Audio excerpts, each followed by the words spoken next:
Hello, 8th grade.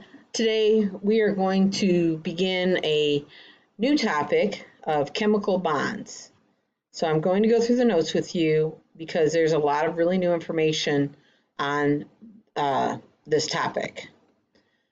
So we're going to start out with some information of the essential questions. So why do compounds bond? How are valence electrons related to chemical bonds? What is covalent bonding, and what is ionic bonding? Okay, so just a review about the atom here and elements and molecules. Make sure that you put an answer here and an answer here.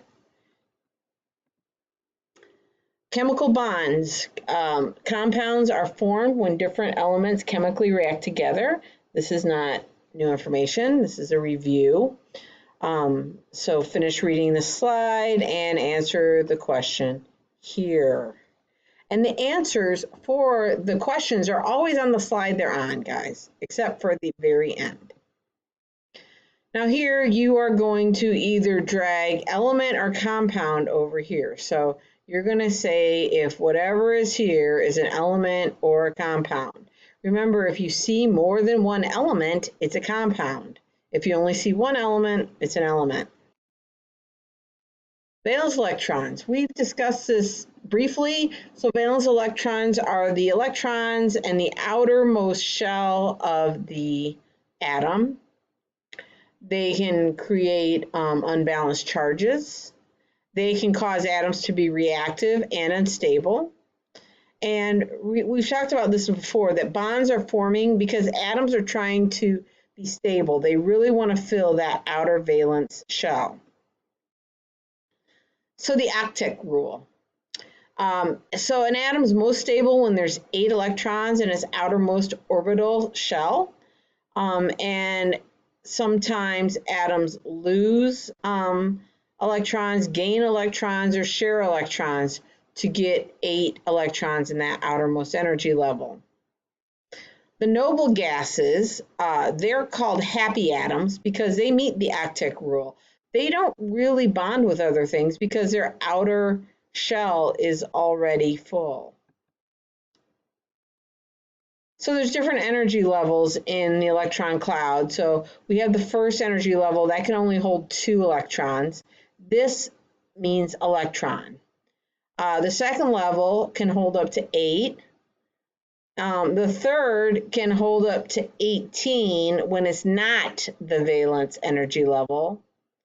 And because the outermost level right here, the valence energy level, cannot hold more than 8 electrons.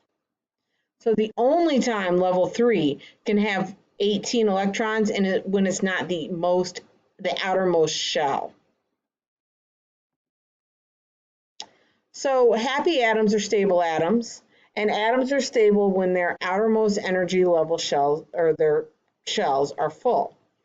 So there's different ways that they can become happy. They can give up electrons, they can take electrons, or they can share electrons. So look at this model. So you need to tell if the changes are either chemical changes or physical changes. Look at this. Provide information, patterns, or characteristics you can cite as evidence. So when you answer this question, I expect you to tell me whether or not it's a chemical change or a physical change, and then provide information, patterns, or characteristics as evidence. So you need to have an answer as well as evidence. Okay, so this group of elements, you've seen this before, we've used this before. You need to tell me, what is this called? I'm sorry, you need to tell me the group of elements that are the happy elements. So either you're going to drag this box to cover a column or this box to cover a row, not both, one or the other, and you're going to tell which one is the happy group of elements. You're going to tell me whether or not you think they would form compounds, And on the periodic table, what tells you how many valence electrons each element has? Is it the period or is it the group? There are two different types of chemical bonds. There are ionic bonds and covalent bonds. Ionic bonds is when one atom gives up or takes electrons. Covalent is when they are shared among a couple of atoms. So let's start with covalent bonds. They're formed by sharing a pair of electrons. They can only be formed between atoms of nonmetals. They do not form ions when bonding. And it happens in the outermost energy level with the valence electrons. And you can see on the left, there's a little kind of cartoon about how that happens. Please make sure that you answer the question on this slide. Chemical bonds. They are the properties of covalent bonding. So they can exist as gases, liquids, or solids. They're bad conductors because they're non-metals. Metals are good conductors. Non-metals are bad conductors. They are insoluble in polar solvents. What does that mean? They will not dissolve in water. They have a low melting point and a low boiling point. They are flammable and they are brittle. They break easily. Ionic bonds. Ionic bonds happen when there's a transfer of electrons, and they're formed between atoms of nonmetals and metals.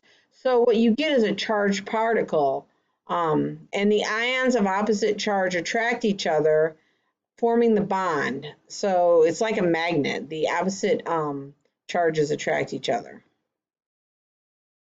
So here we have sodium, which is a metal, and chlorine, which is a nonmetal. So we see here that sodium has 1 electron in its valence shell, and chlorine has 7 electrons in its valence shell.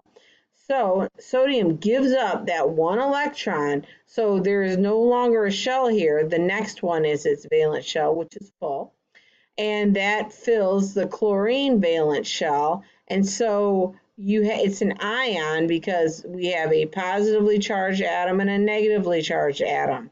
Chlorine took in an extra electron, so now it's negative. Sodium has an extra proton because it gave up an electron, so now it has a positive charge. So we have chemical bonds. We have positive ions and negative ions. So properties of ionic bonding is that it forms solids at ordinary temperatures. It's organized in a crystal lattice of positive and negative ions, so it makes like a crystal. It's always exothermic. That means it gives off heat when it bonds. It has a high melting and boiling point, and it's soluble in water. It means it will dissolve in water. Here, you're going to take the red arrows to point to the type of elements that form covalent bonds, and you're going to use the blue arrows to point to the types of elements that form ionic bonds. Now, you're going to look at this model, and you're going to identify which model shows covalent bonding and which shows ionic bonding. And then you have to explain how you know using characteristics of each type of bond. So you're going to have to look at the bonds. You might have to go back in the notes and then look at ionic bonding and covalent bonding. You're going to say A is whatever type of bond, and this is how I know. B is whatever type of bond, and this is how I know. Last look. So you're going to place the descriptions and properties in the correct column. You're going to click and drag them to their correct location. We can see some are done. So the first thing you need to do is put the labels up. So what type of bond shares electrons, what type of bond transfers electrons. And then each of these would be the characteristics of whatever this label is. Now, check for understanding. These questions are always worth more points, and I still get a lot of students that don't take the time to answer them well. So you're going to describe how elements form bonds. You're going to explain how valence electrons are related to chemical bonds, and you're going to differentiate between ionic and covalent bonding. I'm expecting very good answers here. Finally, if there's any of the essential questions that you still don't understand, please put that here. If you have any questions, let me know, and you'll have today and tomorrow to work on this. Have a great day.